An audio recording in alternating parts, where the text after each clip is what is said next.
Hello friends, job 9X में आपका स्वागत है। देखिए, आज हम लोग देखेंगे कक्षा 12 का मैथ फर्स्ट का सेकेंड वीडियो पार्ट 2 देखेंगे हम लोग, जिसमें हम लोग प्रथम भाग में हम लोग अवयव के जितने भी परिभाषा था सभी पढ़े थे और समझे थे। आज से हम लोग प्रश्नावली स्टार्ट करेंगे। ये देखिए, ये जो हम स्टार्ट कर रहे हैं ये चित्रा प्रकाशन की पहली प्रश्नावली है। 3.1 अवयव चालू किए हैं, 3.1 प्रश्नावली है। और जैसे ही ये खत्म होगा तो आपको एनसीईआरटी बुक से भी पढ़ाया जाएगा। जैसे देखिए, इसमें आपका पहला क्वेश्चन ये कर रहा है कि यदि अवयव ए बराबर इतना दिया है, तब इसमें कई क्वेश्चन है। पहला क्वेश्चन कर रहा है ये कि ए में कितनी पंक्तियां है। दूसरा क्वेश्चन कर रहा है कि ए में कितने स्तंभ है। तीसरा कर रहा है सी नंबर कि ए का क्रम क्या है। और डी नंबर कर रहा है कि ए में कितने अवयव हैं। और ई नंबर कर रहा है कि अवयव A23 निकालिए। इस प्रकार इसको हमें क्या करना है, हल करना है। तो चलिए हम हल करते हैं। देखिए, यहां पर हम लिख देते हैं आंसर ए का। पहला का देखिए, इसमें कह रहा है कि ए में कितनी पंक्तियां है, तो आप बतला सकते हैं। देखिए, इस तरह से गिनते हैं, जब ऐसे चलेंगे 5 -4 2 1, तो ये पहली पंक्ति हो जाएगी। उसके बाद जब 9 3 -1 7 चलेंगे तो ये आपकी दूसरी पंक्ति हो जाएगी। और यहां पर जब 5 -2 4 3 इस रूप में चलेंगे तो ये आपकी तीसरी पंक्ति हो जाएगी।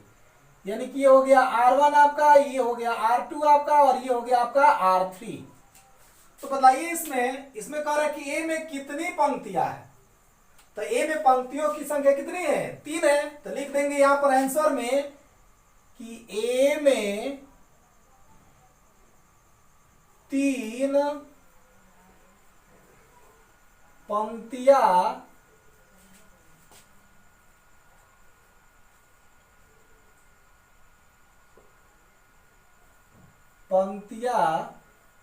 है। ये आपका पहला आंसर हो गया। उसी प्रकार से बी में देखिए, बी में क्या कर रहा है कि ए में कितने स्तंभ है। तो बताइए, ऐसे जब चलते हैं ऊपर से नीचे की ओर तो स्तंभ होता है। तो ऐसे एक ये हो गया, ऐसे दूसरा ये हो गया, ये तीसरा हो गया, और ये क्या हो गया, चौथा हो गया। यानी कि ये C1 हो गया, ये C2 हो गया, ये C3 हो गया, और ये C4 हो गया। तो आप ही बताइए कि ये में कितने स्तंभ है। आपके 4 स्तंभ है। तो लिख देंगे कि ए में 4 स्तंभ है। ये आपका आंसर हो गया। उसी प्रकार से देखिए, अगला है सी नंबर। अगला आपका सी नंबर दिया है कि ए का क्रम क्या है। तो आपको जब क्लियर हो गया कि पंक्तियों की संख्या 3 है और स्तंभों की संख्या 4 है, तो जब क्रम लिखा जाता है तो पंक्ति और स्तंभ को ही तो लेकर लिखा जाता है। तो इसमें देखिए, क्रम जब लिखते हैं तो पहले पंक्ति को ही लिखते हैं, उसके बाद स्तंभ को लिखते हैं। तो इसमें पंक्तियों की संख्या 3 है और स्तंभों की संख्या 4 है। तो लिखेंगे, तो इसमें कह रहा है कि ए का क्रम क्या है। तो लिखेंगे कि ए का क्रम 3 × 4 का है। ये हो गया आपका आंसर। उसी प्रकार से देखिए, डी नंबर में क्या कर रहा है कि ए में कितने अवयव हैं। ए में अवयव, जैसे यहां पर ए आपका जो मैट्रिक्स दिया गया है, इस मैट्रिक्स में पूछ रहा है एलिमेंट्सों की संख्या, कितने अवयव हैं, कितनी प्रविष्टियां हैं, ये हमको जानना है। तो गिन लीजिए आप ऐसे ही 1 2 3 4 5 6 7 8 9 10 11 12 है। तो यहां पर लिखना पड़ेगा आपको कि ए में 12 अवयव है, या ए में 12 प्रविष्टियां है, लिख सकते हैं। उसी प्रकार से देखिए, ई नंबर में क्या कर रहा है कि अवयव A23 निकालिए। तो एक हम आपको जब परिभाषा बतला रहे थे तो उसमें एक टॉपिक बतलाए थे अवयव का निरूपण। देखिए अवयव के निरूपण में ये चीज हम बतलाए थे, जैसे यहां पर A11 A12 A13 A14 इस क्रम में आगे बढ़ सकते हैं। फिर यहाँ पर A21 A22 A23 A24 इसी क्रम में आगे बढ़ सकते हैं। यहाँ पर A31 A32 A33 और A34 ये अवयव के निरूपण में हम आपको लिखवाए थे। तो यहाँ पर क्या पूछ रहा है जी, अब इसका तुलना हम इससे कर देंगे। जैसे यहाँ पर भी मान लीजिए कि A बराबर दिया गया है, इस तरह चीज, तो इसमें पूछ रहा है कि अवयव A23 निकालिए। तो देखिए अवयव A23 यहां पर है, A23 यहां पर है, पहली पंक्ति दूसरी पंक्ति में है, तो पहली पंक्ति छोड़ दिए, दूसरी पंक्ति में क्या है, यहाँ पर -1 है। तो यहां पर लिख सकते हैं कि अवयव A23 का मान कितना है जी, -1 है। तो इस प्रकार से ये हो गया आपका आंसर।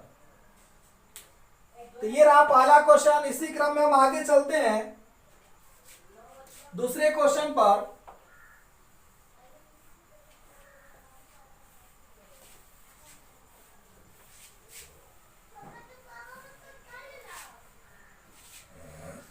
देखिए दूसरा क्वेश्चन का A नंबर और B नंबर सवाल एक जैसा ही है, तो इसमें केवल एक ही हम बताएंगे। अब देखिए A नंबर में कह रहा है कि यदि एक अवयव में, सवाल ये कर रहा है कि यदि एक अवयव में 12 अवयव हैं तो 12 अवयव है तो उस अवयव के सभी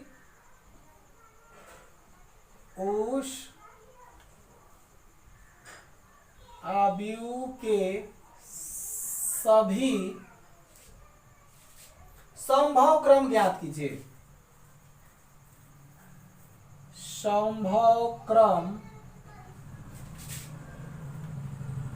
ज्ञात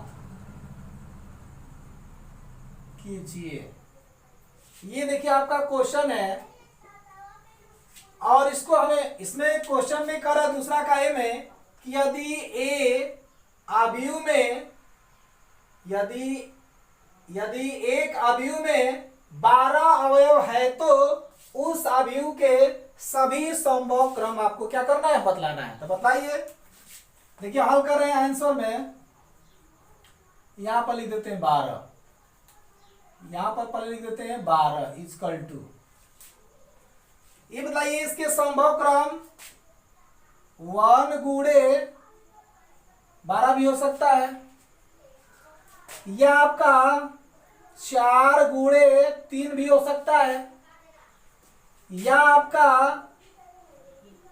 6 गुणे 2 भी हो सकता है ना जी, या उसी प्रकार से आपका 3 गुणे 4 भी हो सकता है, या उसी प्रकार से आपका 2 गुणे 6 भी हो सकता है, या इसी प्रकार से आपका 12 गुणे 1 भी हो सकता है। इस प्रकार से ये आपके क्या हो गए, संभव क्रम हो गए। ये भी हो गया आपका आंसर।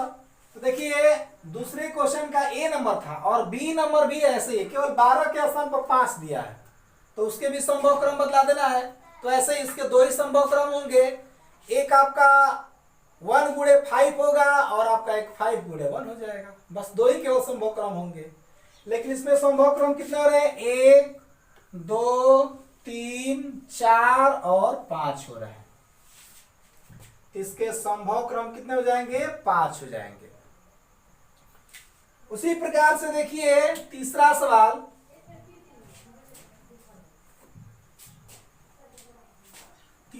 हम लोग देखते हैं।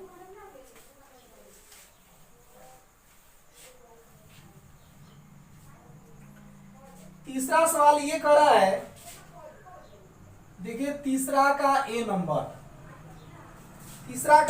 ये कर रहा है, तीसरा का ए नंबर कर रहा है कि एक ऐसा पंक्ति सदिश लिखिए जो स्तंभ सदिश भी है। कह रहा है इसमें क्वेश्चन तीसरा का एक कि एक ऐसा पंक्ति सदिश लिखिए, एक ऐसा पंक्ति सदिश लिखिए जो स्तंभ सदिश भी है, जो स्तंभ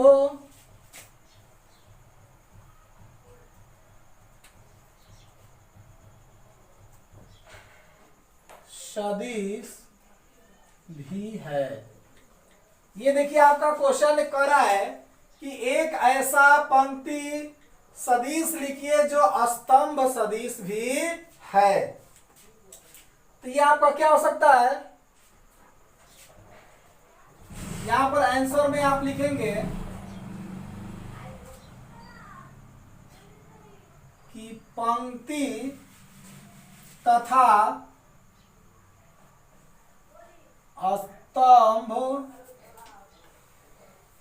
सदिश बराबर क्या हो सकता है जी। देखिए बड़ा कोष्टक में कुछ भी लिख सकते हैं आप, ABCD का कोई अक्षर भी लिख सकते हैं, कोई भी अंक आप लिख सकते हैं। जैसे देखिए यहां पर हम 4 ही लिख दे रहे हैं। देखिए पंक्ति तथा स्तंभ सदिश बराबर लिख दिए 4, माने 4 एक ऐसा मैट्रिक्स है, माने ये यहां पर जो हमने लिखा है ये एक ऐसा मैट्रिक्स है जो पंक्ति सदिश भी है और स्तंभ सदिश भी है। देखिए इसमें पंक्तियों की संख्या भी एक है और स्तंभों की संख्या भी एक है, इसमें आपका रो भी एक है और कॉलम भी एक है। यानी कि बड़ा कोष्टक के अंदर कोई भी अगर एक अंक लिख देंगे तो वे आपके मैट्रिक्स जो होंगे वो पंक्ति सदिश भी हो जाएंगे और स्तंभ सदिश भी हो जाएंगे। इसी प्रकार से देखिए तीसरा का बी नंबर क्वेश्चन ये कर रहा है कि एक विकर्ण अवयव लिखिए, कह रहा कि एक विकर्ण अवयव लिखिए, एक विकर्ण अवयव लिखिए जो अदिश अवयव नहीं है, जो अदिश अवयव नहीं है। देखिए अगला क्वेश्चन कर रहा है तीसरा का बी नंबर कि एक विकर्ण अवयव लिखिए जो आपका अदिश अवयव नहीं है। तो लिख सकते हैं आप आसानी से, जैसे यहां पर कोई भी एक मैट्रिक्स लिख लीजिए। देखिए आंसर हम लिख दे रहे हैं, कोई भी एक मैट्रिक्स लिख दीजिए।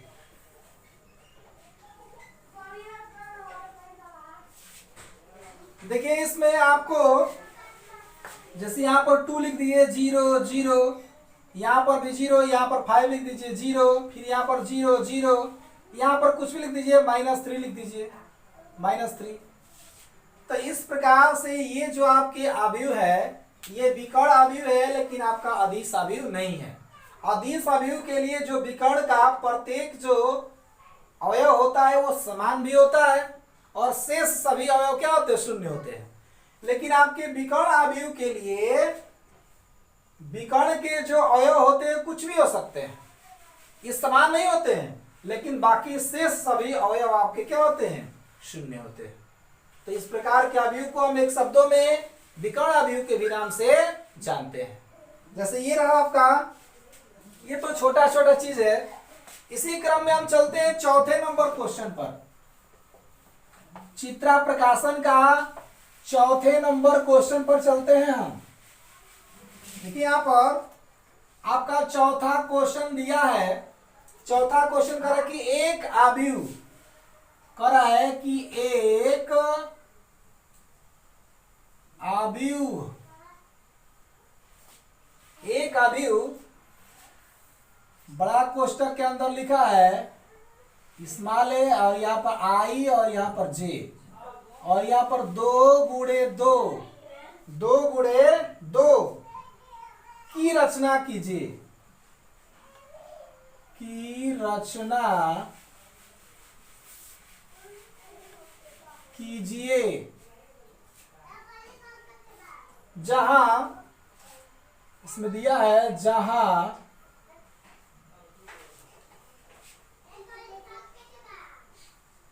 ए स्मॉल ए आई जे बराबर दिया है आपका आई प्लस 2j दिया है। और देखिए इसमें सवाल कर रहा है कि एक अवयव ये दिया गया है ब्रैकेट के अंदर बड़ा कोष्ठक के अंदर स्मॉल ए आई जे और 2 गुणे 2 की रचना करना है जहां पर हल करने के लिए आपका दिया है। 2 गुणे 2 का मतलब होता है कि हमें 2 गुणे 2 क्रम का अवयव प्राप्त करना है। तो पहले ऐसे करते हैं, हम लिख लेते हैं इसको। जब इसका हल करेंगे तो एक चीज हम लिख लेंगे। देखिए यहां पर क्या,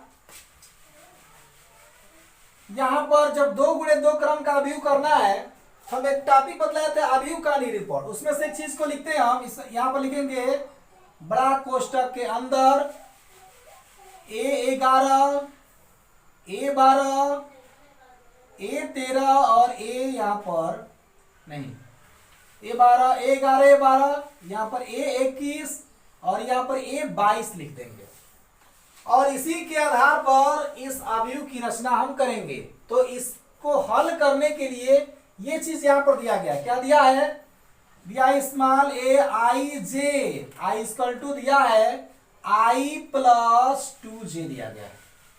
अब देखिए सबसे पहले हम A11 निकालते हैं। सबसे पहले हम A11 का मान निकालेंगे। तो देखिए यहां पर I के स्थान पर भी 1 है और J के भी स्थान पर 1 है, तो रख देते हैं इसमें। तो 1 प्लस 2 I इंटू 1, तो A11 इक्वल टू 1 और प्लस 2 में 1 से बड़ा करें तो 2, तो आपका A11 बराबर क्या हो गया, 2 1 3 हो गया, ये कहा गया। उसी प्रकार से यहां पर हम निकालते हैं A12 का मान, A12 निकालते हैं। तो इसके लिए दिया गया ये चीज I प्लस 2j दिया गया है। तो A12 इक्वल टू, देखिए अब I का मान दिया गया है 1 और J का मान दिया गया है 2, तो यहां पर रखेंगे 1 प्लस 2 इंटू 2, तो A12 इक्वल टू 1 प्लस 2 दूनी के 4, तो 4 1 5, तो A12 का मान हो गया 5, ये हो गया। उसी प्रकार से हम एक बार A21 निकालते हैं। A21 इक्वल टू क्या हो जाएगा, I प्लस 2j हो जाएगा, I प्लस 2j। तो यहाँ पर देखिए A21 इक्वल टू, अब देखिए यहाँ पर जो I का मान है वो 2 दिया गया है और J का जो मान है 1 दिया गया है। तो यहाँ पर लिख देंगे 2 प्लस 2 इंटू 1, यहाँ पर A21 इक्वल टू 2 प्लस 2 में 1 से गुणा कर दो 2, तो A21 इक्वल टू आपका हो जाएगा 4। उसी प्रकार से एक और निकाल लेते हैं A22 का मान। तो A22 का मान निकालेंगे तो I का मान भी 2 है और J का मान भी 2 है, तो लिख सकते हैं 2 प्लस 2 इंटू 2, तो A22 इक्वल टू हो जाएगा 2 प्लस 2 दूनी के 4, तो A22 इक्वल टू हो जाएगा 4 2 6, A22 का मान आ गया 6। तो आपका मैट्रिक्स की आवश्यकता है, चलिए यहां पर नीचे ही लिख देते हैं। ये आपका मैट्रिक्स देखिए A11 का मान कितना निकला है, 3 निकला है, तो रख देते हैं 3। A12 का मान कितना निकला है, 5 निकला है, तो लिख देते हैं 5। और उसी प्रकार A21 का मान निकला है कितना, 4, तो लिख देते हैं 4। और A22 का मान निकला है 6, तो यहाँ पे लिख देते हैं 6। यही आपका आंसर हो गया, यानी कि 2 गुणे 2 क्रम का ये अवयव हो गया। इस प्रकार से आगे चलते एक और सवाल देखते हैं।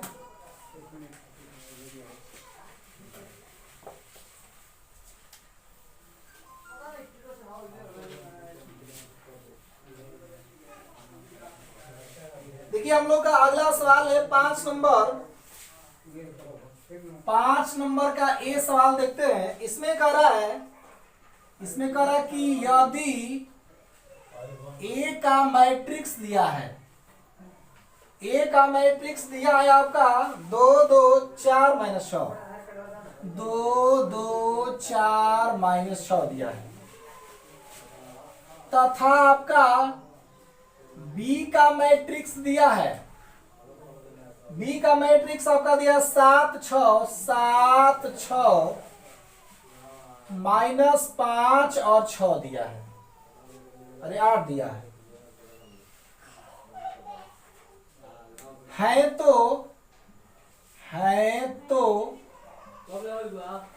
आपको ए प्लस बी क्या करना है, ए प्लस बी का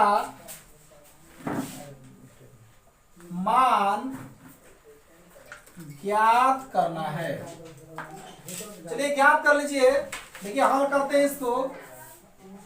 ए प्लस बी का मान निकालिए। देखिए आप लिखेंगे सबसे पहले ए प्लस बी इक्वल टू, देखिए यहाँ पर सवाल दिया है यदि ए का मैट्रिक्स दिया इतना तथा बी का मैट्रिक्स दिया इतना, तो कह रहा है कि ए प्लस बी का मान आपको क्या करना है, निकालना है। तो लिख देते हैं ए प्लस बी। तो ए का मैट्रिक्स कितना दिया गया, इतना दिया गया है, तो यहाँ पे लिखते हैं ए का मैट्रिक्स 2 2 4 माइनस 6 और प्लस है तो प्लस बी का मैट्रिक्स कितना दिया गया, इतना दिया गया है 7 6 माइनस 5 8 दिया गया है। इसको ऐड कर देते हैं। देखिए इसमें एक चीज ध्यान रखना है, इस पहले पद को पहले पद के साथ जुड़ना है और दूसरे वाले भाग को दूसरे वाले भाग के साथ जुड़ना है।